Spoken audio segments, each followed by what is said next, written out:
Congress's critical to-do list before the end of the year. Right there at the top, the GOP tax cut plan. The Senate version also revisits health care. It would repeal Obama's individual mandate, another critical item on the agenda, funding the federal government. The deadline, December 8th. The president has also left it up to Congress to decide by mid-December whether to keep or kill the 2015 Iran nuclear deal. They got a lot to do before Christmas. Joining us now, CNBC editor-at-large, John Harwood. Normally, you're far from me, but today, exactly. Ali, he's in your seat. We got a lot to cover. And Dave Lawler is with us, deputy news editor at Axios. Dave, welcome. But John, you know I'm starting with you on this.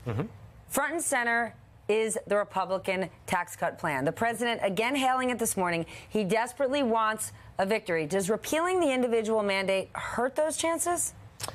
I don't think so. I think it gives them money that they can play with and expand some of the middle-class tax cuts, which are pretty meager in the bill, even as it is. And it's something that holds conservatives if they have some difficulty. And we saw from Lisa Murkowski yesterday that she says it's okay. She was one of the votes to stop the repeal of Obamacare.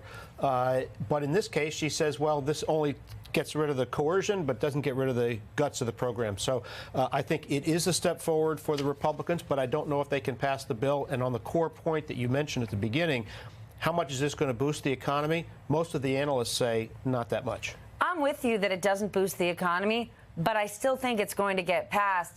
Dave, we know that Ron Johnson is already a no, but he's a no because of how it treats small businesses. To me, it's more about pass-throughs, who's in, who's out. They can adjust this, so a guy like Ron Johnson is okay with it. You think this thing goes through? Well, Ron Johnson was also briefly against the health care plan, right? And then he came around on that. And so there's a bit of a track record there. There are, I think, now 6 Republicans who are raising issues with this for different reasons. Susan Collins might be one that's worried about the mandate repeal. A couple are worried about the deficit. Still, I think there's so much pressure to get something done this year that is kind of driving this. Okay, but this is what befuddles me. I know that the people working on this plan are desperate to get a win. And they feel like if they get this through, they're going to pat themselves on the back and look at this as a glorious win. First time we've gotten real tax reform done in 30 years. But what about when it's implemented? What about when it's implemented and there isn't a huge boost to the economy? We don't see corporations go out there on a hiring spree, and you don't see wages go up, up, and up. Then what? Without more thought put into this plan, how is it going to be a long-term win for Republicans? If we see the deficit, soar, think about all the programs that are going to get cut. That's not good for voting Americans. Well, I think the plan's vulnerable to attack on multiple fronts. One is the redistribution from lower and middle to high. All the analyses show that the bulk of the benefits go to the top. On the other hand, some of the benefits in the short term do go to middle-class people. One of the challenges is, voters don't always connect up their vote with the consequences of what happened before. So if, for example, the economy turns down, if you have a recession, that makes the plan vulnerable to attack simply for taking place before the recession. On the other hand, if the economy keeps growing, Donald Trump will continue to make the claims that he's making, and a significant number of his voters are going to believe him. The economy is growing, and President Trump does continue to tout this America First mantra. But just this morning, Ian Bremmer of the Eurasia Group put out their list of economic expectations for 2018 around the globe, and the United States was number 8 with only 2% growth. So if you actually look at the global economy and interest rates around the world, which have been down, it's not like we should be patting ourselves on the back saying we're the biggest, we're the brightest, we're the best. By Eurasia Group's calculations, we're way down on the list.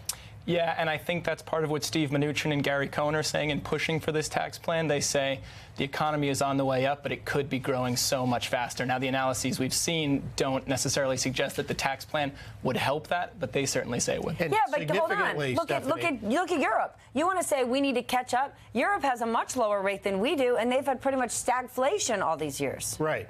But even the most optimistic forecast for this plan, Tax Foundation, conservative, dynamic scoring, on the House plan, they don't show the economic growth hitting 3% in any year for the next 10 years. But Trump thinks we're getting to 6. Well, exactly. But that is not going to happen. In the Senate bill, they say it gets to 3% exactly 1 year, the first year, and all the other years, it's still in that 2% range. So there will be a long-term reckoning. It's the challenge is how voters hook it up in the short term. But the thing is, once you vote this in, you ain't going to reverse it. These are permanent tax cuts for corporations. I know you also... I don't agree with that, actually. I think if you had a Democratic Congress elected in 2018, I think there's a significant chance that they make a run at raising the corporate rate or closing more corporate loopholes. Probably not going to happen if Donald Trump is still president, but if they elect a Democratic president, I think they'll go after it. That is noteworthy because we need to remind our viewers the argument in lowering the corporate tax rate was to lower the corporate tax rate in conjunction with closing all sorts of loopholes, except those loopholes haven't been closed. You sat down with Lamar Alexander. He is all for this bill. He says, yes, yes, yes, we're going to get it through. But you also talked to him about the Russia investigation. You talked to him about Russian interference in the election. And I want you to tell us a bit more about what he told you. Well, and I also talked to him about his colleague Bob Corker's criticism. Bob Corker is one of the people that Dave mentioned who's reluctant to vote for the tax bill. But Bob Corker has been very high profile. He's not running for re-election and saying that Donald Trump is unstable and may not be fit to be commander-in-chief. And I asked Lamar Alexander about that. Take a listen. The president does things and says things that I don't do and that I don't approve of. Is he dangerous? I'm not going to sit here and say he's a dangerous man. He's a man that the American people entrusted with the president, and I'm going to try to help him succeed. When Bob Mueller comes back with something serious, that's when you're going to see everything change. Is that right? And I'm not going to be one more person spending most of my time worrying about an investigation that we have a special prosecutor undertaking, that we have the Intelligence Committee undertaking. Let them do their job. I'll do my job. Okay, so I'm going to say he dodged. Well, he did, and I think it's significant when you have a senior Republican senator asked about a president of his party if he's dangerous, and he doesn't say no.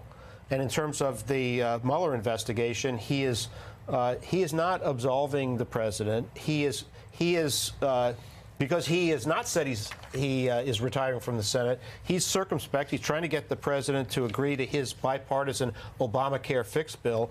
So he's keeping a low profile, but it's pretty telling the way he answered that question.